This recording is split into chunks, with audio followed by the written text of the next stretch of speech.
Hello everyone, welcome to the channel. Today we have Apple's newest smartwatch, Watch AC for you.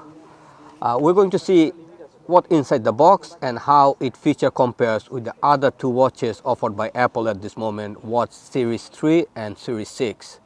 Without further ado, let's see what's inside the box.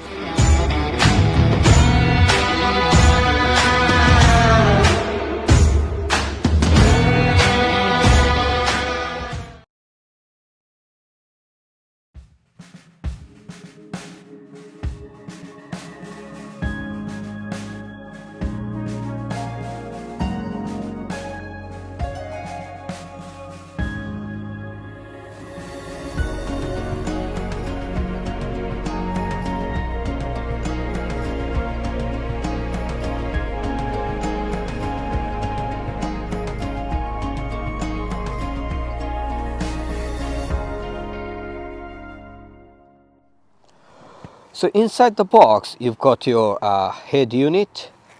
You've got two different size strap. Depending on your wrist size, you can put either the small one or the large one. And you've got your charging cable. Like any other Apple products, it doesn't come with the power adapter. Therefore, you need to either buy one, or if you have one at home, then you can use that one. Good thing is, like, it comes with the USB-A connector, not the C, so you'd be able to use your old adapter with this watch.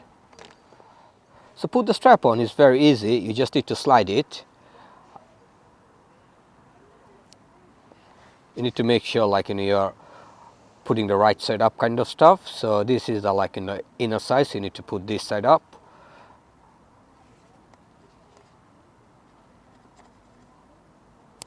And that's it. To take the strap off, you just need to click this little button here, and then you can slide it out again. So it's very straightforward.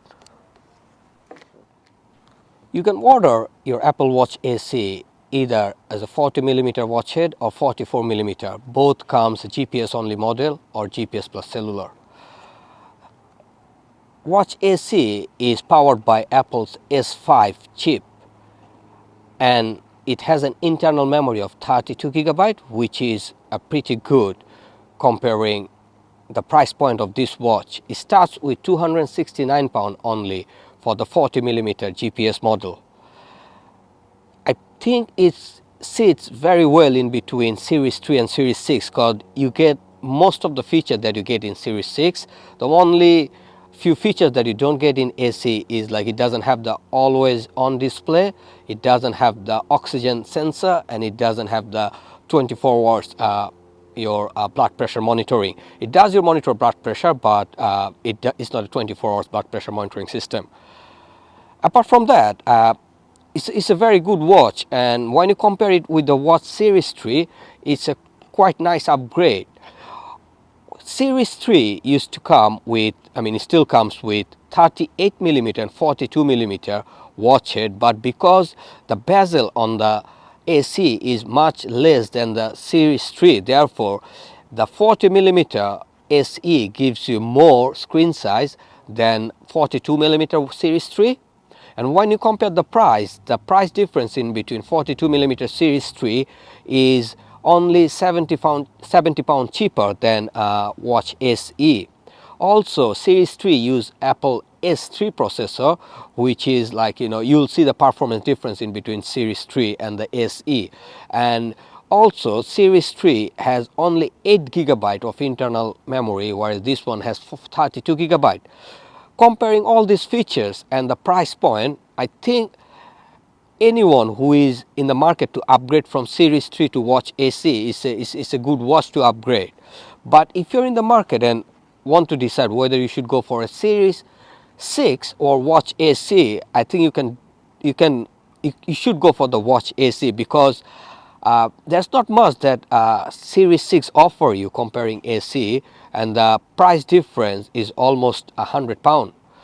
The extra feature you will get, apart from the three I mentioned before, like full-time always on display and your oxygen meter sensor and blood pressure monitoring, there is nothing else. There's no other differences. Both the Series 6, although powered by S6 processor, but the performance wise you will not see any difference, and all other features remain same. The internal memory, the pixel per inch, the screen resolution, everything is exactly same as SE. The only reason you might want to go for Series 6 is if you actually want a premium watch, like if you want your watch it to be like, you know, titanium or something like that, or one, you know, very different kind of strap options, then probably you should consider Series 6. But I think people who wants to spend that kind of money on a smartwatch, they would probably like, you know, more go for your Tag Heuer or like in a Mont Blanc, that kind of watch, instead of going for an Apple Watch. That's all about, you know, a quick comparison in between SE and Series 3 and Series 6. And in my opinion, SE is the best buy comparing the other two models. Thank you for watching.